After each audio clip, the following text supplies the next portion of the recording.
Hello everyone, and welcome to another Godot related video. A few days ago I posted a little demo of a raymarching shader that I'm still working on. As part of that video I am generating what is called a Worley noise texture, and I want to spend this short video on the technique I use to create this.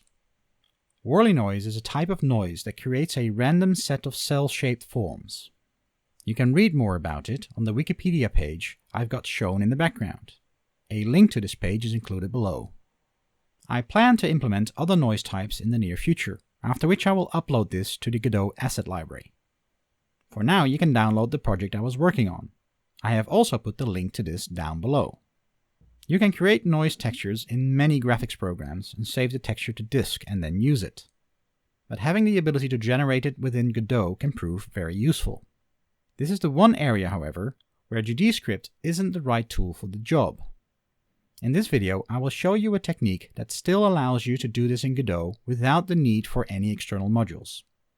A Worley noise texture, especially when combined with other forms of noise, can be very handy for all sorts of effects. Using a raymarcher, it is ideal for rendering clouds or rendering smoke. It is very nice for creating height maps for terrains, and Fractide has some videos up where he is using Worley noise textures for really cool shield effects. Let's get started. I've already created an empty project.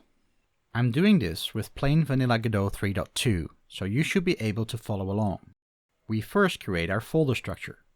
The structure follows the add-on structure, so I can upload it to the asset library at some point in the future. We create an add-on folder first. Then we create a folder called noise textures that will contain our logic. I'm not going to create subfolders for each type of noise. I feel that will be overkill. We start by creating a color rect node. We will be using this node as a construct to render our Worley noise texture too. We'll eventually place this inside of a viewport, but once we do this, we won't be able to see our output. Placing this in its own scene makes it easier to see if we're doing the right thing. I'm going to change the size of our rectangle just to make it easier to see our result. I will also reposition the screen a little just to get a better view. Our color rect allows us to set a color, but that is not what we'll be using. I simply selected the color rect as it seemed the simpler one, but I'm pretty sure you could use most of the rectangle nodes. We need to scroll all the way down where we can find an option to set a material for our node. We will create a new shader material. This allows us to create our own logic for rendering this rectangle. To do this, we need to create a shader for this material.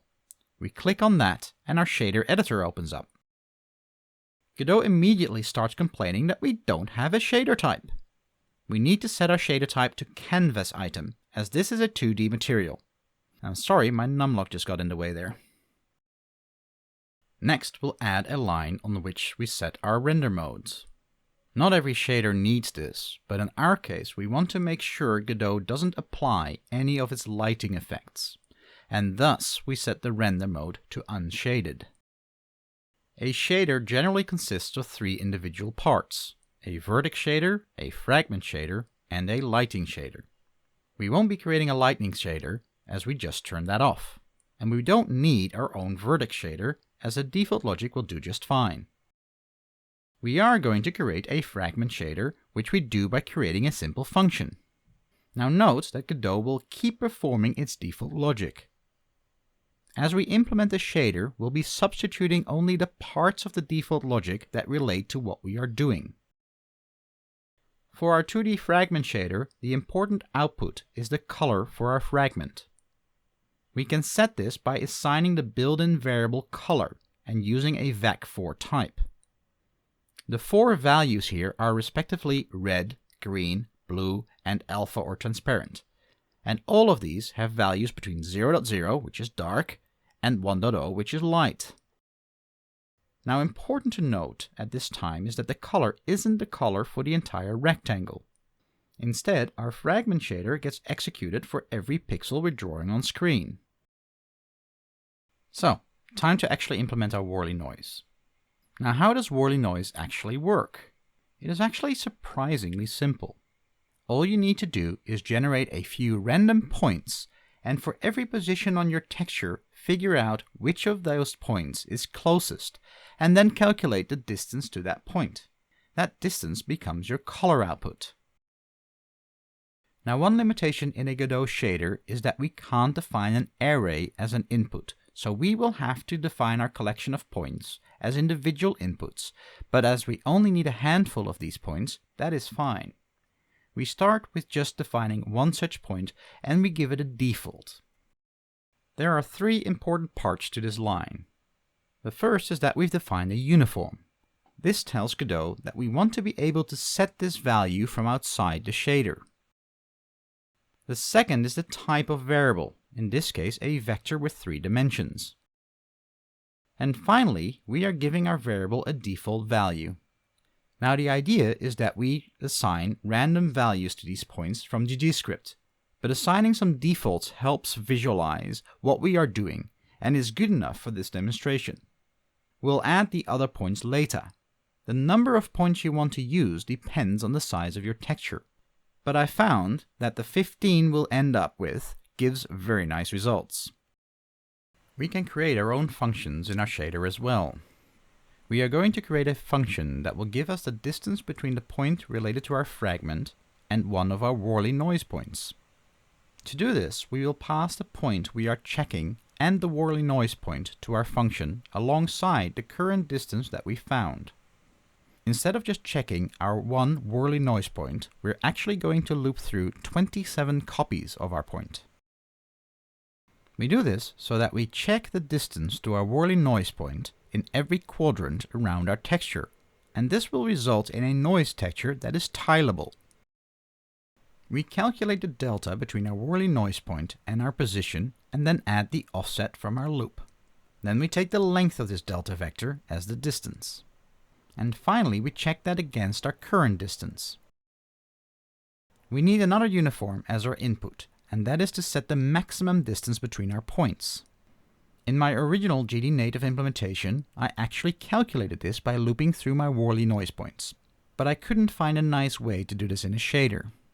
Adding this as a variable, however, does allow you to do some funky things, as you can create larger gaps between the cells. The starting value of 1 is too large, but we'll adjust that later on. We are also going to create a uniform for our maximum Z value. Godot doesn't currently support 3D textures, but it is something I needed for my raymarcher, and the way I solve this is by putting each slice underneath each other. As a result, we need a little bit of code at the top of our shader that breaks up the Y component of our UV in a Y and Z component. We do this by multiplying our UV's Y by our maximum Z value and flooring that value. Then we can subtract that Z value from our Y multiplied by our maximum Z to get our Y value.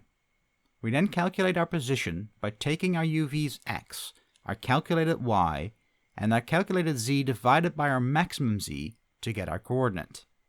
Note that because we set our default maximum Z to 1, we'll only get one slice, but I'll show the result of applying multiple slices later on.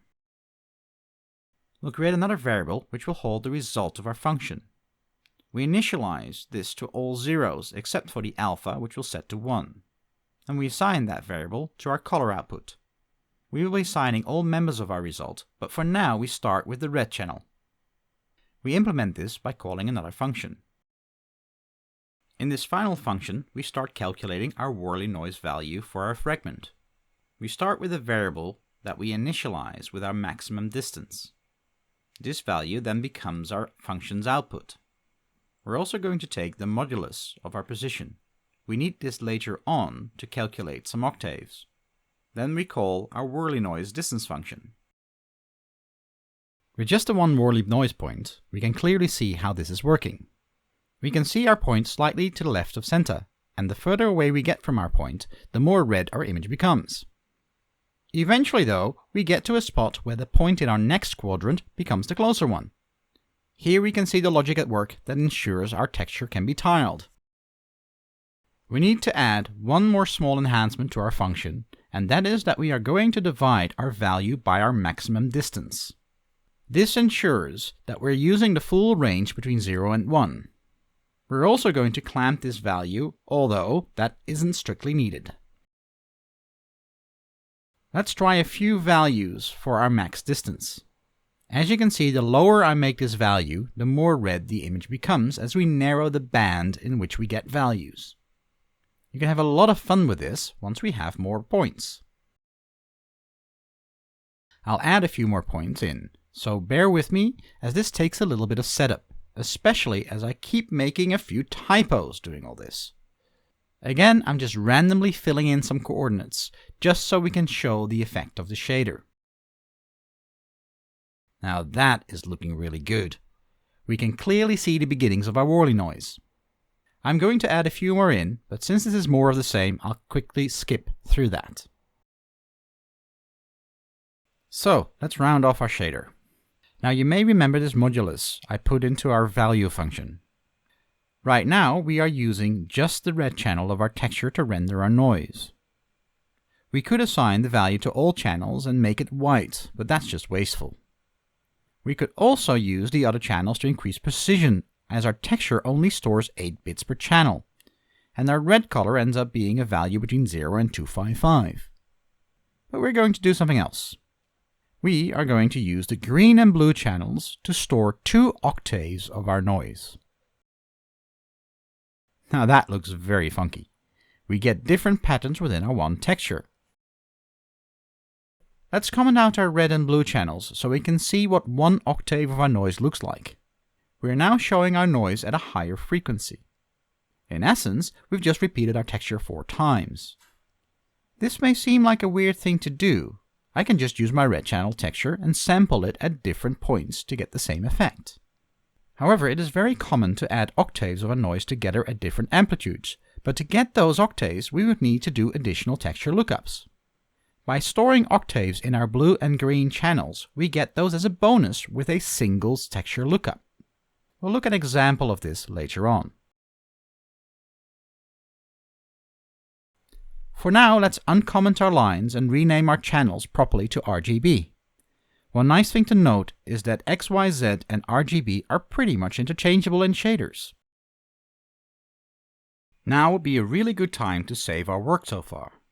We'll save our color logic in a scene of its own in our add-ons folder. I also want to give the node a better name.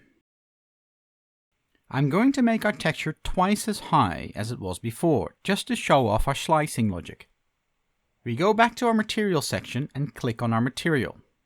Now note that all our uniforms are showing up as material properties.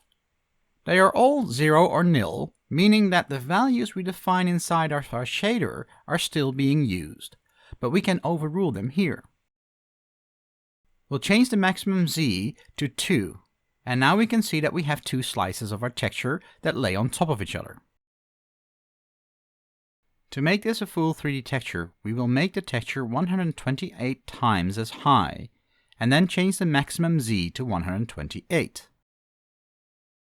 Now you can see that our texture is repeated 128 times, but every slice is slightly lower on the Z-axis. I've also made the texture 128 pixels wide, just so that we can see the effect more easily. This will also prevent us using too much memory when storing this in a viewport. I've changed the texture back to its original size. We can't use it in our current form, however. It is just a rectangle rendered to screen. We are going to create a new scene, and we will add a viewport into that scene. We'll make the viewport the same size as our texture. We also want to disable 3D rendering to this viewport and make it purely a 2D viewport. And most importantly, we are going to set our render update mode to once. We don't want our texture rendering every frame. We just want to render our viewport one time and then use it. Now we can add our Worley noise texture scene as a subscene to our viewport. I'm just having a look at our properties, but other than making sure the rectangle is drawn at 0, 0, everything seems to be in order. Note, however, that we don't see our rectangle being rendered, as it is now being rendered to our viewport. Let's save this scene as well into our add-ons folder. To test what we have done so far, we'll create a new scene, and this scene will set up as a normal 3D project. We add a root node that we call main. We add a mesh instance to this and turn that into a cube. We'll add a camera in so we can look at our cube and move that into position. And we'll add a light in so that we can light our cube. I'll also add a script on our root node that will simply rotate our cube around an axis. There isn't much to tell here, so I fast forwarded to it working. And we just quickly run that to test it out. We can see that we have a wonderful little cube rotating around in our display. To show how to use our texture with a normal material, we'll apply it to this cube. We start by adding our viewport texture scene in as a subscene. This will immediately set up our texture for our use. Then on our cube, we're going to add a spatial material. We click on the material to go to its properties. The thing we need to do, and this is very important, is to turn on local to scene. Then under albedo, we find our albedo texture option, and here we select creating a new viewport texture. And we simply select our viewport texture from our pop-up window. Ta-da! We see our result in our editor right away, but let's run this. We can see our cube nicely rotating, and see that our texture is nicely applied to the cube. Now our cube isn't a very exciting thing to demo this with, so let's do something that shows this off a little better, and shows another nice trick you can do with shaders. I've hidden our cube, and I'm going to add another mesh instance to our scene. For this mesh instance, we'll create a plane. We're going to make this plane nice and large, and then we subdivide our plane. Now it won't allow me to enter anything higher than 100, and that will work fine for our demonstration, but you can apply higher values through code. We'll move our camera around, although everything will show just fine in the editor. And then we'll add a material to our plane, but this time we create another shader material. Now this shader will classify as a spatial shader. We are going to keep this really simple. We need a uniform here, and we make this of type sampler2D. This is a uniform that allows us to use a texture. Then we create a vertex shader. A vertex shader allows us to manipulate the vertices of our object. What we want to do here is manipulate the Y of our vertex. Now bear with me as I stumble through a few small mistakes while I retrieve the value of our texture at our UV coordinates. This of course is a VAC4 RGBA value. We assign the Y of our vertex using a calculation where we add our 3 octaves together at ever-decreasing amplitudes. Finally, I multiply this by -10. 10 to get some height to our map, and negative because that will result in nice hills with our texture and push the plane downwards. To see this in action, we need to use our Worley noise texture, so we reselect our material and we find our new texture shader parameter. We apply the same trick as with our cube, creating a viewport texture and assigning our viewport. And voila! Our plane is no longer flat, but all bumpy. But as our plane is all white, we can't really see our features. To resolve this, we'll add a fragment shader. Just like with our color rect, we can use the fragment shader to decide on the color of each pixel. However, lighting calculations will be applied to our color after this stage. Note, however, that for a spatial shader, our color is set to our albedo output, and this output doesn't have an alpha component. As soon as our logic can be compiled, we see our texture applied to our plane, and we can really see its shape. But we don't see any lighting applied. This is because as far as Godot is concerned, it still thinks our plane is flat. We need to start calculating our normal. We start by moving our height calculation into a function so we can reuse this function. We then change our vertex shader accordingly. In our fragment shader, we are going to sample our height texture 3 times. At our UV, to the left of our UV, and to the bottom of our UV. We use the difference in height to obtain gradients, and with a cheap normalizing trick, we get approximations of our surface's normal. I was originally using an output variable called normal map, which allows you to return a normal based on a normal map. What's a name? Not sure why that didn't work. So I fell back on assigning the normal output directly, after applying my inverse camera matrix to the normal I am calculating, and suddenly we have shading on our terrain. that doesn't look half bad. Because we are calculating our normal for every fragment, it really adds some fine details into our terrain. Especially with our last octave, there is some fine bumpiness going on. Now all the other material properties are unchanged, but still applied, so we have some coloring based on our sky map and such going on as well. All our PBR properties are available in our shader. I've only scratched the surface of what is possible here. Anyway, that is enough for today. I hope you guys learned a little more about writing shaders in Godot. This has been a lot of fun to work on, especially the raymarcher you can see in my other video, and yes, I will spend time on that soon. But for now, I'm going to continue working on my little RTS game. Hopefully I'll be able to show an update of that soon. Please like this video if you enjoyed this, and subscribe to my channel. Until next time!